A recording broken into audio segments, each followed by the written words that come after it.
Although 99% of Norway's electricity is generated by hydropower plants, it's their oil industry that's being talked about at the moment. So much so that it's become a key question in the upcoming election. People are wondering, what does the future hold for Norway's oil industry?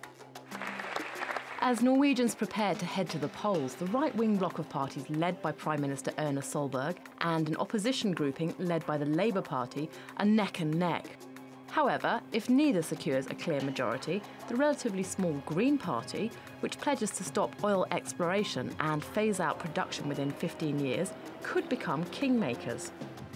Although more than a third of the energy used by the average household in Norway is renewable, the oil industry there still employs more than 180,000 people and accounts for half of all Norway's exports. This is what so many people live off. They, I mean, in the kindergarten, in the neighbors, everywhere you meet people who live out of oil. And so if you were just to close down that industry, what are we supposed to live off? I think that's a big question for many.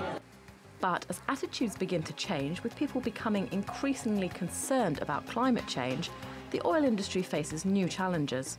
I think the oil is under pressure from two sides, because you have the drop in the oil prices, and then you have the whole discussion about climate and whether we actually should continue getting oil up because of climate issues. Some working in the oil industry say politicians are sending out conflicting messages and creating uncertainty. They say what they really need is predictability, to be able to plan for the future. We're doing big investments. We need clarity for the future, because we cannot do an investment for a period of 5 years. We need at least 20 years to do these kind of big investments. Both sides of the political spectrum strongly back the oil industry, so it seems unlikely the jobs will suddenly dry up.